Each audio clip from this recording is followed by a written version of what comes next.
Central Michigan University. Fire up chips. Maroon and gold. Why do students choose this school?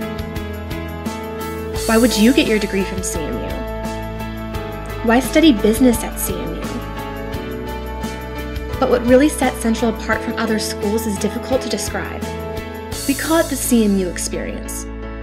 It's the fact that nearly half of all CMU freshmen participate in a leadership training in their first week on campus.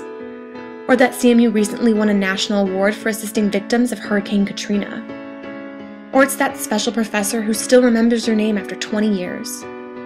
It's a spirit that defies definition. That's CMU. But is that really what CMU is? Somewhere along the way, the gap between faculty and students has widened. We don't feel that prestigious, but we want to. Business students want to make their experience here memorable. They want to let the College of Business know exactly how to get there. We want you to discover how we feel. We want you to understand this can work. Listen to us, and we'll get there. By working together, we can make CMU unforgettable.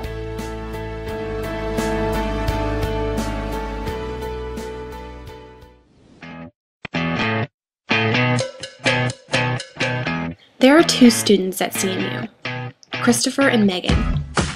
They both came from the same high school in 2008, and they're both looking to graduate from the CBA. As freshmen, their favorite memories include going to Saturday football games and tailgating. This made all the UPs and 100-level classes worth it, to be a part of CMU pride.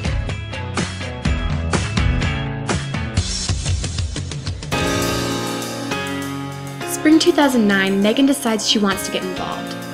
She didn't know how, but she knew it was something she wanted to make a part of her college experience. She looked at flyers on campus, searched high and low online, and finally found Alpha Kappa Psi. Chris, on the other hand, became an expert at Call of Duty.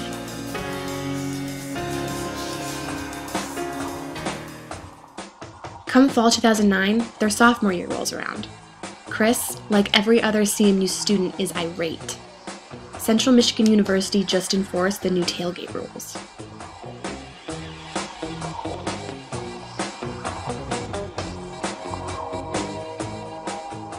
Chris vowed never to wear CMU apparel again, or go to another sporting event. Megan also refused to go to CMU sporting events that year, but that didn't tarnish the relationship she had with her RSO.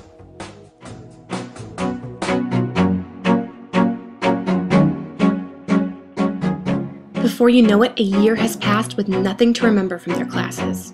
It was a blur. The only thing they have to show for it is 3 changed majors for Chris and 2 for Megan. This puts them behind a whole semester.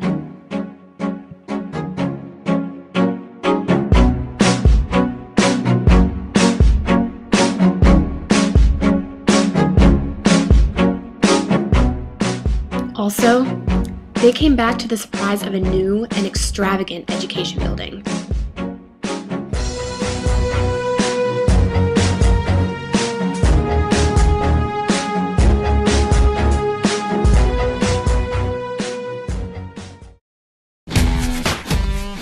Spring 2011 comes, and so does the core.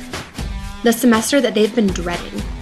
The semester that they've heard horror stories from.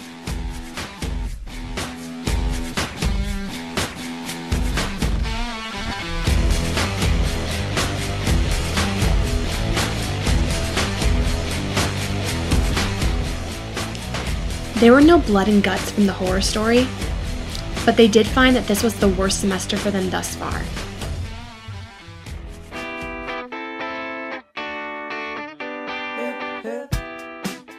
It's fall 2011. By this time, they're legal adults. Megan and Chris are back for one of their final semesters and are just now finding out all the social aspects of Mount Pleasant that they couldn't experience before now.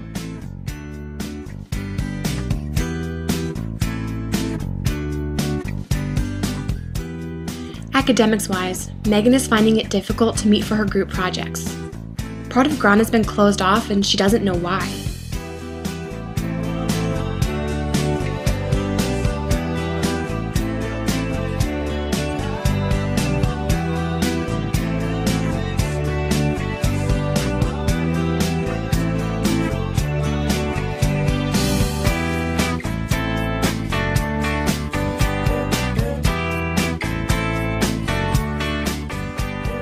Chris is now finding CMU campus to be less and less interesting, and downtown Mount Pleasant to be more and more interesting.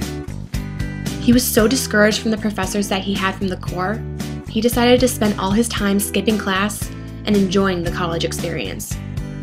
Chris is barely holding on to a 2.5 GPA and is struggling to get out of bed for his 2 p.m. class.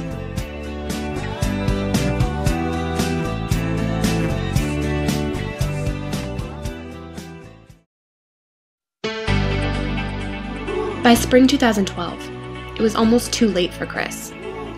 Realizing that he needs to hold on to his GPA, he starts going to class.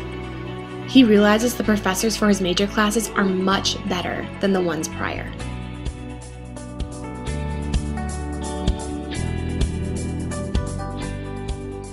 Megan, on the other hand, develops a deep connection with one of her upper-level professors, who helps land an internship for her in the summer.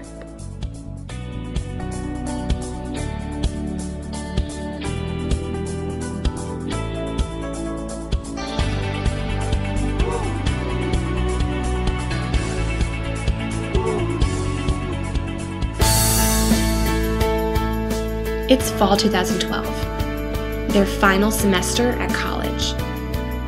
They still haven't gone to any football games since the fall of their freshman year. They continue to enjoy Mount Pleasant nightlife and the professors for their major.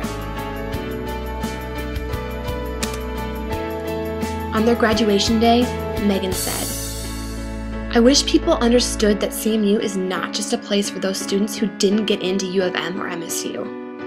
I chose CMU because I wanted to come here." Chris said, "What I'll remember from CMU has nothing to do with school. It's the friends I've made, and that's pretty much it."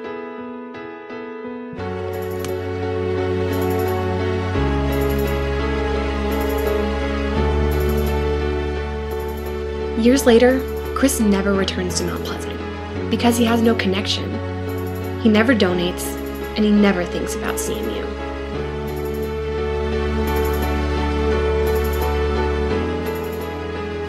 Megan, on the other hand, receives a letter from CMU asking her to return back for homecoming. She goes to see her fraternity because that was where her real connection was. As for CMU,